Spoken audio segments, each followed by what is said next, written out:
All right, good Tuesday morning.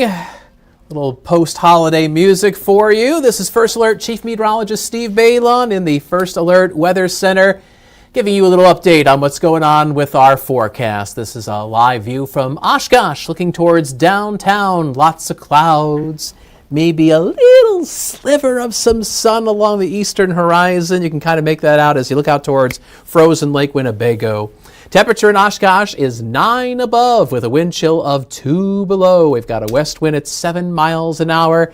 Oshkosh, one of our cold spots, 9 in Oshkosh, 8 in Wautoma. It's down to 2 in Rhinelander, way back to the northwest. Otherwise, from Lake Winnebago and east, we're mainly in the low teens with 12 on the board for Appleton, Green Bay, and for Manitowoc. West winds are noticeable. I would say it's brisk, coming in around 10 miles an hour, give or take, giving us wind chills around and just above 0. Our wind chill is 1 below in Oconto and Appleton, 0 for a feel-like temperature in Green Bay and in Marinette. And without much of a warm-up today, our wind chills will probably struggle into the positive single digits midday and afternoon as west winds blow in around 5 to 15 miles an hour. So it's going to be a cold and brisk day with cloudy skies. Our high of 17, probably around an after sunset. I know, as we go towards this evening. And that's because of our next weather maker, which is moving in. It is going to give us a round of some powdery snow. Now, unlike some of the snow events we've had earlier this year, where it was kind of wet, slushy snow, this is going to be very dry snow, and it will fluff up on the roads and make them slippery as we go through the afternoon and into the evening commute. Our severe weather outlook later today is in the low category. Yes, slippery roads later today, but nothing that we haven't seen already this winter. It's just one of those situations where you need to slow down and give yourself extra travel time, and don't crowd other drivers on the roads. Make sure you got plenty of distance to follow and brake if you need to. We don't want people ending up in ditches because they're going too fast down the highway. So we've got an Alberta clipper coming in from the northwest. It's been producing some snow this morning across Minnesota. And as low pressure tracks southeast towards the Great Lakes, that snow, which you see towards the arrowhead of Minnesota, is going to be spreading into northeast Wisconsin. So let's time things out with First Alert Pinpoint Predictor. First things first, we'll look at our sky conditions.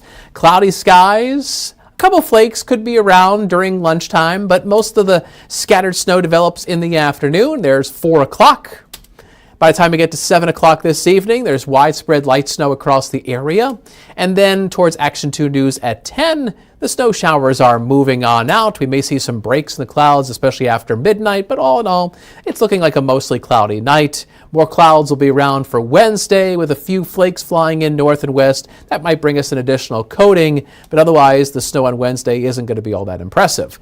And neither really, truth be told, is the snow today, but an inch, maybe 2 inches is possible. If those higher totals closer to 2 inches seem a little bit likely north and east of Green Bay, but an inch or two towards the evening drive time home will kind of gum up the works as people are trying to get back home.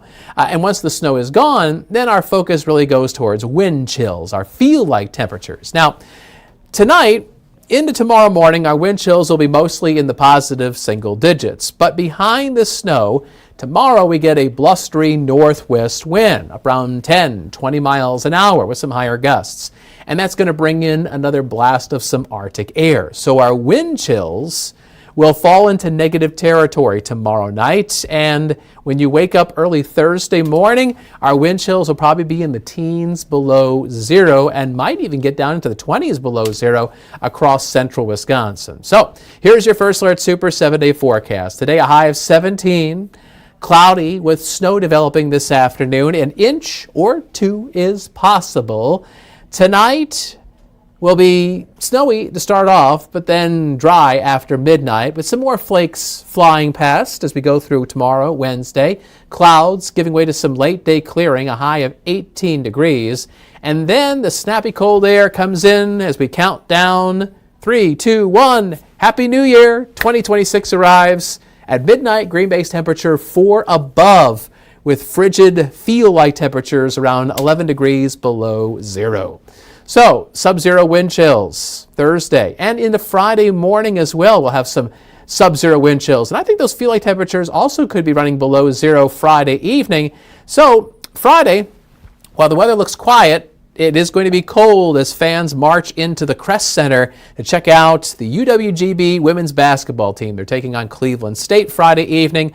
Looks like we'll have fair skies, and at the 6 p.m. tip-off, temperature of 10, wind chill down to 3 degrees below zero. We're going to be in this cold air all the way through Saturday, and then early next week we start to come out of it a little bit. 23 on Sunday, and then bouncing up to 30 on Monday. And as that milder air moves in, Sunday night we could have some snow showers. A little hard to say how much at this point, but there could be some light accumulations Sunday night, and that could affect the Monday morning commute. Our forecast is always ready for you whenever you want it if you're using our free WBAY First Alert Weather app. Perhaps for Christmas you or a family member or someone you know got a new smartphone or a new tablet. Make sure they've got all the apps that they need, and our WBAY First Alert Weather app is vital to get you through the winter season, whether it's bright sunshine or a raging blizzard. Scan the QR code on the left side of your screen and download it for free. All right, thanks for watching our First Alert Weather live stream. We'll end this with a live view from Sturgeon Bay, if we can pop it up there. Let's see, can we do that? Let's see here. I do have control of things here. Let's see here, Sturgeon Bay. There we go, live shot right now. Saw one of the Coast Guard tugs coming through the channel over towards the shipyard there, where they've kind of broken apart that ice, but you can see the marina. It's socked in solidly with that frozen ice, which obviously is going to hang around for the next several months. All right, thanks for watching. Have a great day. We'll catch you tomorrow. Bye.